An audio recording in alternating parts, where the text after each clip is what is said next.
ఇప్పుడు చాలామంది ఏంటి అంటే ప్రతిదాన్ని జీన్ డిఎన్ఏ అంట మొదలుపెట్టారు. డయాబెటీస్కి అదే, హార్ట్ ప్రాబ్లంకి అదే, క్యాన్సర్కి అదే, అన్నిటికీ డిఎన్ఏ కానీ జీన్ ఎక్స్ప్రెషన్ అంటాం మొదలుపెట్టారు.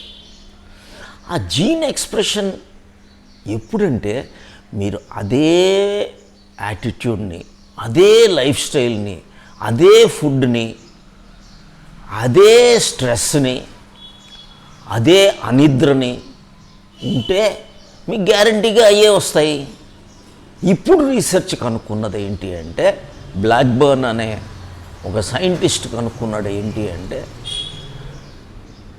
దీనివలన మనం ఎప్పుడైతే మనలో యాక్టివిటీస్ని మారుస్తామో, రెగ్యులర్గా మీ ఫుడ్ మార్చారు, హెల్దీ ఫుడ్ తీసుకున్నారు, హై ప్రోటీన్ కరెక్ట్ ప్రోటీన్ తీసుకున్నారు, హెల్దీ ఫ్యాట్స్ తీసుకున్నారు, ఆయిల్స్ కరెక్ట్గా వాడారు, ఘీ వాడారు, ఆ సింథటిక్ ఆయిల్స్ వాడేయడం మానేశారు, కాన్స్టిపేషన్ రాకుండా ఫైబ్రస్ డైట్ తిన్నారు, అప్పుడు ఏ హార్ట్ ప్రాబ్లం రాదు, ఏ డయాబెటీస్ రాదు. మూమెంట్ రెగ్యులర్గా ఉంటే అది మెటబాలిక్ డిజార్డర్. సో మెటబలైజ్ అయిపోయింది అనుకోండి, ఇక అక్కడ లోపల ఎక్కడ ఉంటుంది మీకు షుగర్ మాలిక్యూల్, గ్లూకోజ్ ఎలా ఉంటుంది? సో ఎప్పుడైతే అది మాడేశారో అది డయాబెటీస్గా మీకు రాదు, షుగర్స్గా HbA1c మీకు పెరగదు.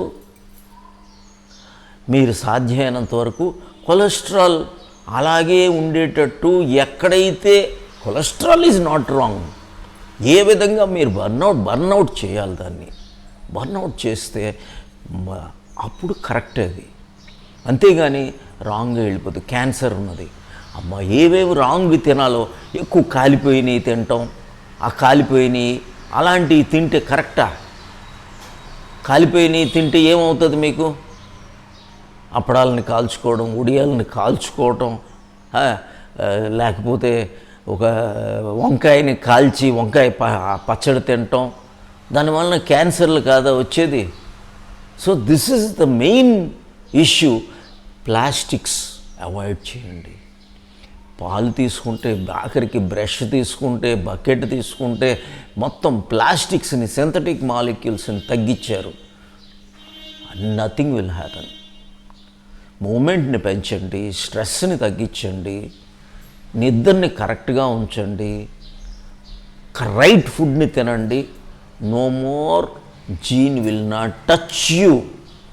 అది ఎంత పవర్ ఉండినా సరే మిమ్మల్ని టచ్ చేయలేదు.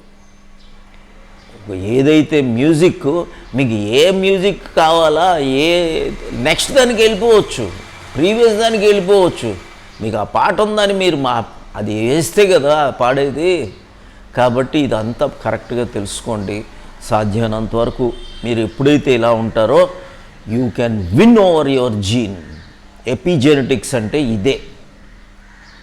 మనం యాటిట్యూడు అవన్నీ మార్చుకొని జాగ్రత్తగా ఉంటే మనం కంప్లీట్గా మారిపోతుంది. నిద్ర కరెక్ట్గా నిద్ర ఉండాలి. ఎక్కువ LED లైట్స్ కింద, లేకపోతే మొబైల్స్ బ్లూ స్క్రీన్స్ని వాడి అవన్నీ కంటిన్యూస్గా నిద్రకి ముందు కాఫీలు టీలు తాగి అప్పుడు నిద్ర వస్తుందా మీకు ఎక్కువ? సో ఇవన్నీ కూడా మనం యాటిట్యూడ్, బింజింగ్ లేట్ నైట్గా తిని ఎలా నిద్ర వస్తుంది? సో కరెక్ట్గా వాటర్ తాగి, కరెక్ట్గా ఫైబ్రస్ డైట్ తింటే మీకు ఏమీ రాదు. అది జాగ్రత్తగా చూసుకోండి. జీను అని మాట్లాడద్దు. అది డయాబెటీస్ అయినా అవ్వచ్చు, హార్ట్ అయినా అవ్వచ్చు, క్యాన్సర్ అయినా అవ్వచ్చు, కాన్స్టిపేషన్ అవ్వచ్చు. పైల్స్ జీనా?